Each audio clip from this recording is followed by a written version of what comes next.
El manuscrito de Arquímedes y el libro de Mormón, dos textos perdidos que contienen verdades adelantadas a su época.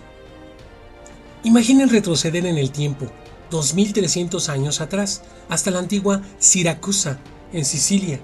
Allí vivió un hombre cuyo nombre se convertiría en sinónimo de genialidad, Arquímedes, un polímata cuyos inventos y descubrimientos hicieron que la frase adelantado a su época pareciera creada especialmente para él. No solo era un matemático o un físico, era un visionario que podía ver verdades que a otros les tomaría miles de años en descifrar. El mundo lo conoció por el famoso grito de ¡Eureka! Mientras corría por las calles. Un grito de alegría que significaba «lo he descubierto», después de resolver cómo determinar si la corona del rey era de oro puro. Pero ese simple acto de genio era solo la punta del iceberg. Su verdadero legado, el que cambiaría el curso de la historia, quedó oculto. A través de sus cálculos, Arquímedes no solo perfeccionó la ingeniería y la mecánica de su tiempo, en sus escritos más íntimos había descubierto algo mucho más grande. En un tratado titulado El Método, el genio de Siracusa no solo ofrecía respuestas, sino que nos mostraba cómo funcionaba su mente.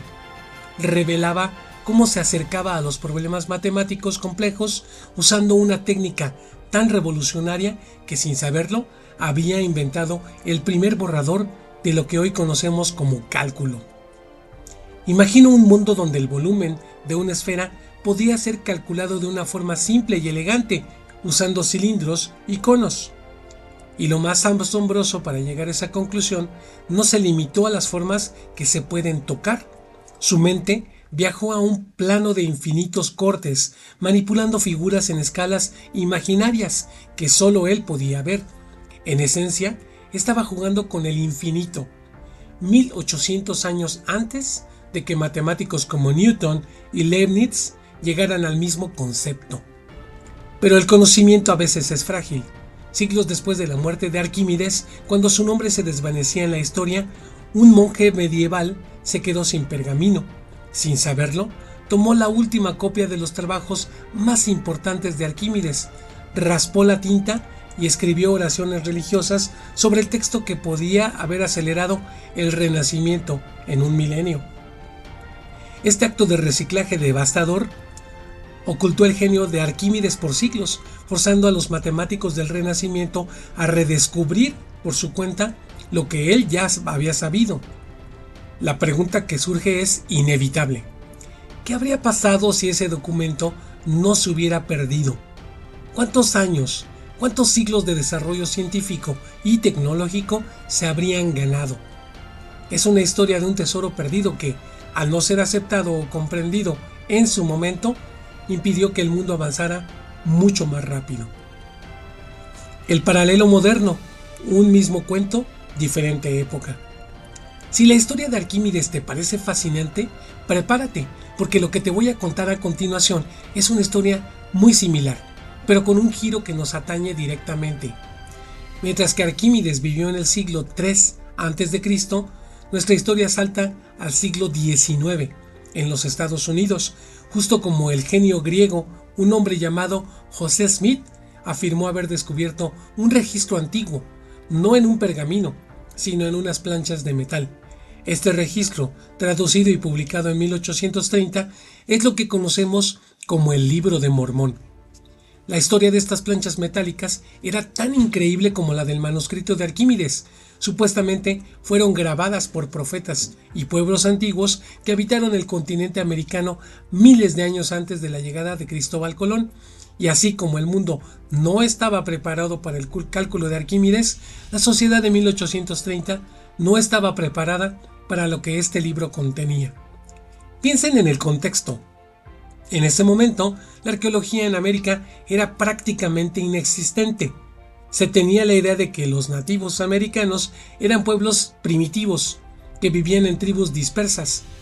No se concebía la idea de que hubiesen existido civilizaciones avanzadas y complejas. El Libro de Mormón, sin embargo, pintaba una imagen totalmente diferente. Describía civilizaciones extensas con millones de habitantes, ciudades fortificadas y una tecnología que, en su momento, sonaba a pura fantasía.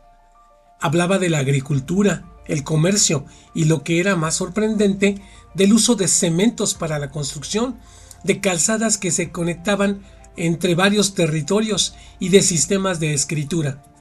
Para los críticos, estas descripciones eran anacronismos, es decir, detalles que simplemente no encajaban con lo que la ciencia de la época conocía o creía saber sobre las Américas.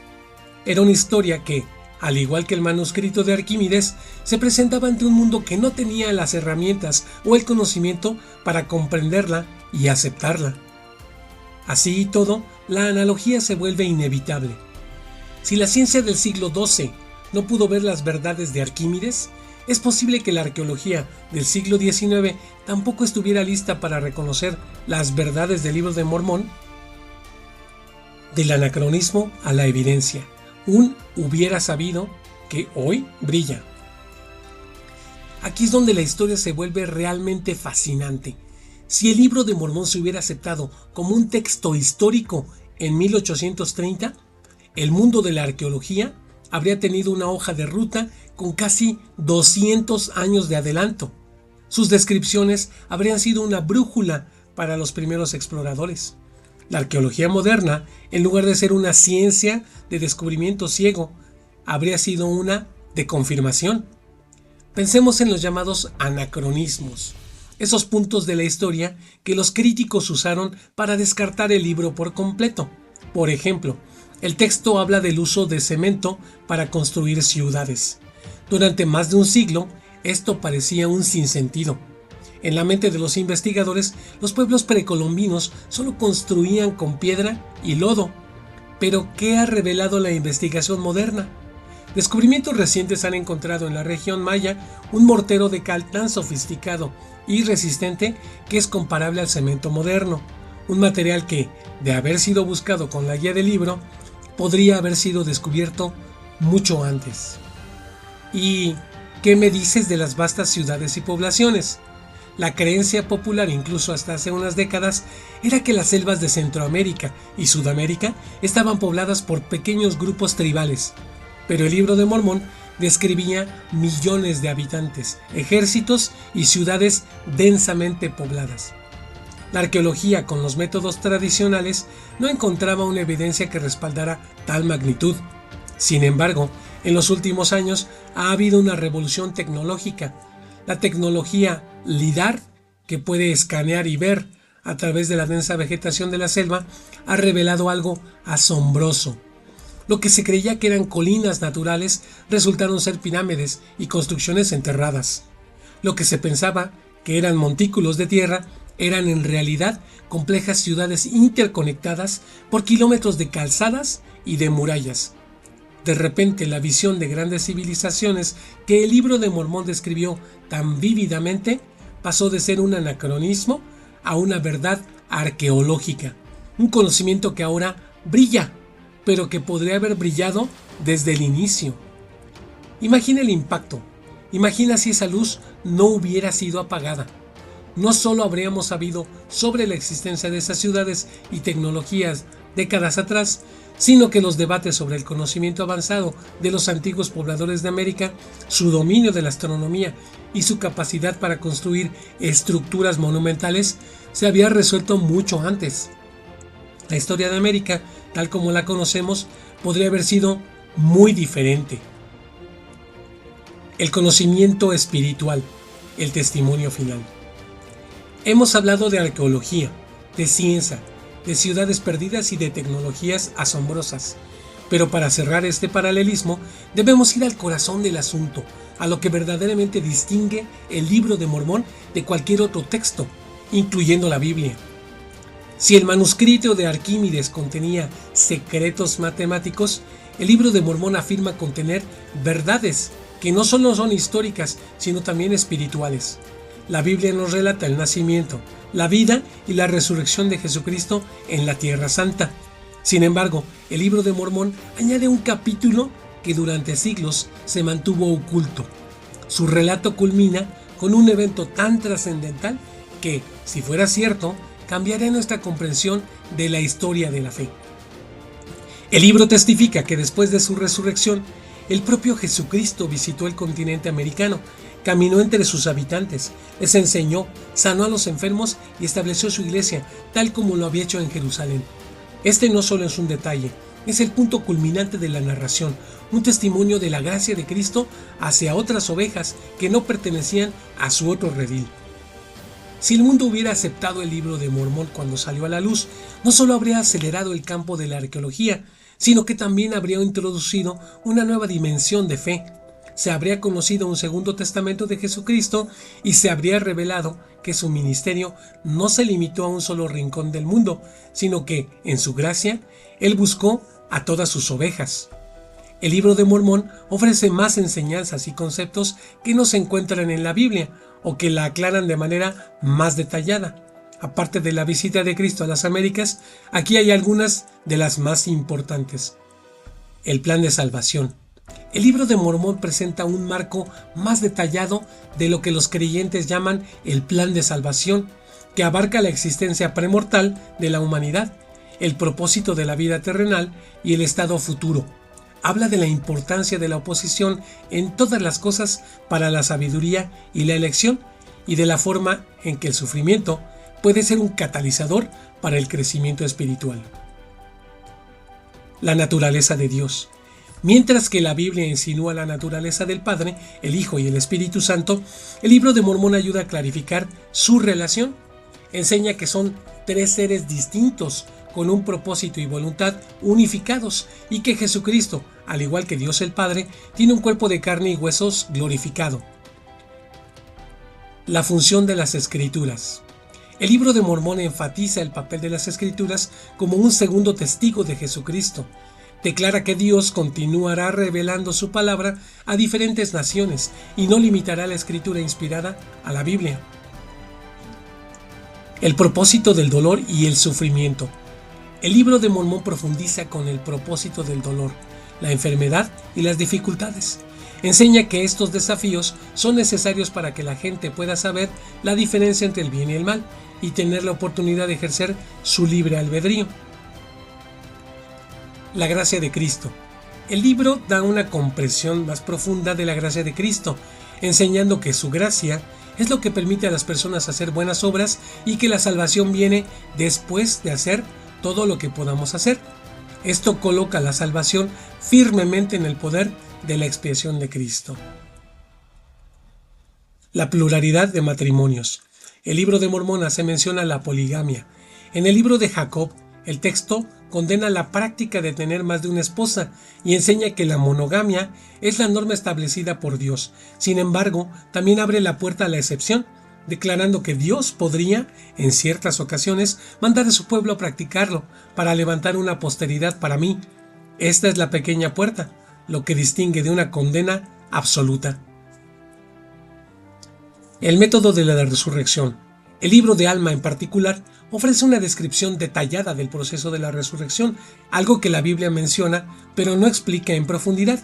El libro de Mormón enseña que la resurrección es una restauración, donde el espíritu y el cuerpo se reunirán y se restaurarán a su propia y perfecta forma. Los huesos, los tendones y las articulaciones volverán a su lugar y nada se perderá. La fe como una semilla. La enseñanza de Alma en el capítulo 32 es una de las exposiciones más claras sobre la fe en todo el canon de la Iglesia. Alma compara la fe con una semilla que, si se siembra en un corazón dispuesto, puede crecer hasta convertirse en un árbol de conocimiento. Enseña que la fe no es un conocimiento perfecto, sino la esperanza de cosas que no se ven, pero que son verdaderas. Otras doctrinas adicionales. Además de estos puntos, el libro de Mormón también aclara o introduce otras doctrinas importantes. La caída de Adán y Eva. El libro de Segunda de Nefi presenta una perspectiva única de la caída. En lugar de ser vista como un error catastrófico, se describe como un paso necesario para el progreso de la humanidad. El versículo clave que dice que Adán cayó para que los hombres existiesen y existen los hombres para que tengan gozo. El bautismo de los niños. El libro de Moroni explícitamente condena el bautismo de niños pequeños, llamándolo una burla solemne ante Dios.